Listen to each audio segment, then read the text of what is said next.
Mike Tomlin, like we mentioned, gets a new 3-year extension. That contract runs through 2027. Um, you know, I shouldn't say that I was surprised that he got the extension.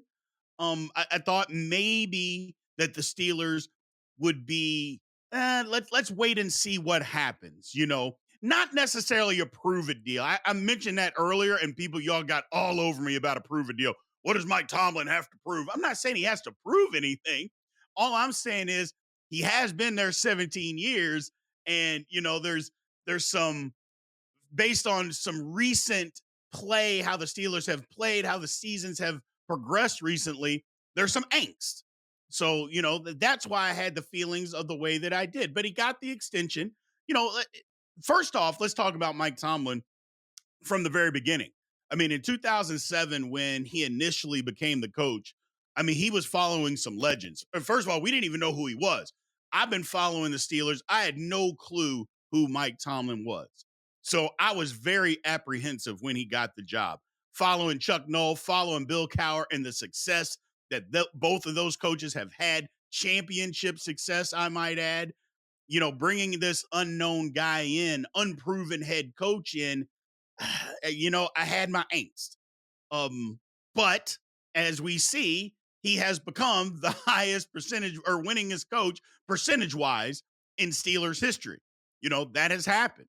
And whether some people like that or not, that's just a true statement. Let's break down some of the things that he's done.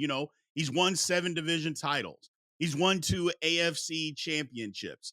He has won a Super Bowl. I know there's going to be a lot of people out there that scream, well, he won the Super Bowl with Bill Cowher's players. I'm not even going to deny that. But on the flip side of that, the year before Bill Cowher was there, they didn't even make the playoffs in Bill Cowher's last year.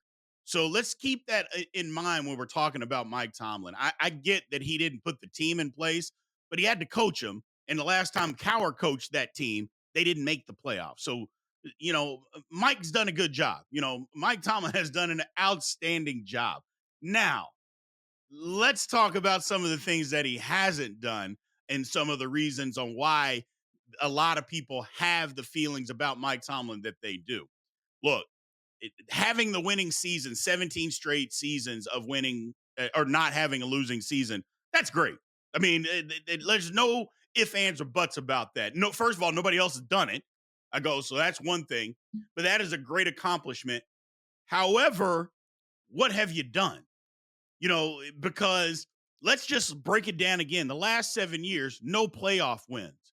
Well, it's not like the Steelers have gone to the playoffs every single season, because in my eyes, and I know a lot of you Steeler fans' minds, it's like, you know what? Give me a couple of 5-win seasons or whatever the case may be. Get a higher draft pick. If we're not going to make the playoffs, fine. I'm okay with that. But at the same time, win me some playoff games. Get me to a Super Bowl. Get me to an AFC championship game. The years that we're not making the playoffs, I'm not going to be mad. If we were 5-12, 5-11, whatever the case may be, depending on what year and how many games we were playing that year. Okay, yeah, the season would have stunk, but at the same time, we get a higher draft pick. We didn't make the playoffs anyway. But if I could make that trade-off between getting to a Super Bowl and getting to an AFC championship game, I'd make that trade-off. And I think a lot of you out there, whether you admit it or not, I think you guys would make that trade-off too. Yes. So, yeah, in the last 7 years, look, they just haven't been good. And when I say haven't been good, we haven't been good enough to win playoff games, or we haven't won playoff games. I shouldn't say haven't been good enough, because I think we were plenty good enough, at least in a few of those years. We just haven't done it. And that's what the disappointing part is. Look, you break it down even further. You go to the last 4 seasons, the Steelers, look at this graph that I've got pulled up here. 2020, the COVID year, it started off outstanding, if y'all remember, 11-0, and then it ended horrendously by getting our head beaten in at home in a playoff game to the Cleveland Browns. But other than that, you look at those next 3 years, hey, we made the playoffs a couple of those years. We did. But we also got outscored, which is ridiculous. Now, look at last year. 324 points is not a ton of points for somebody to score against you.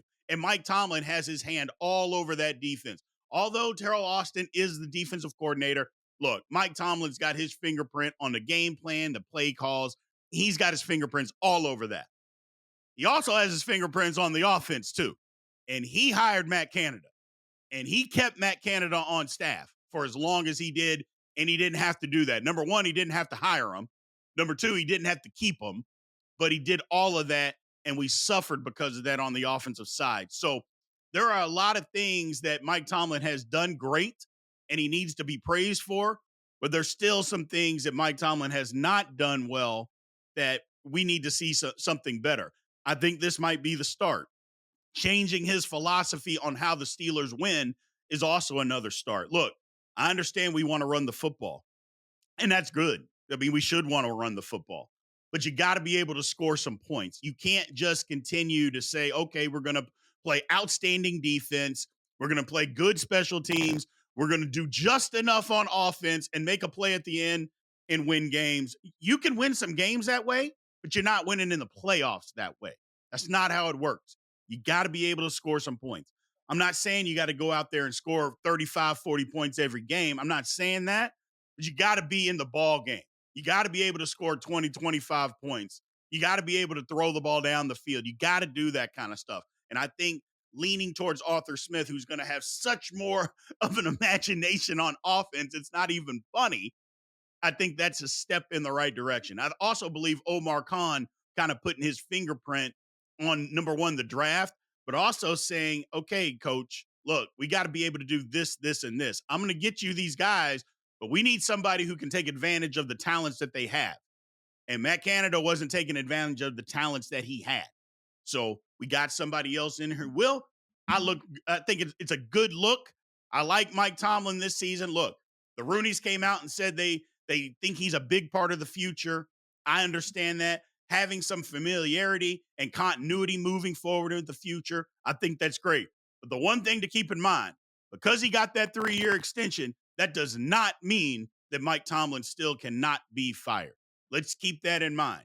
You know, I understand that the Steelers don't fire coaches, but they ran off Chuck Noll. That happened. Now, Bill Cowher didn't get run off. He retired. I get that part.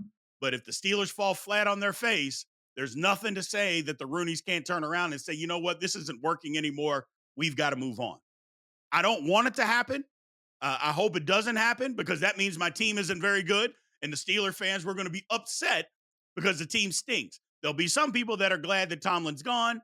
That is what it is. We can't change that. But at the same time, I think this can be a special Steelers team. So I want the team to do well this year.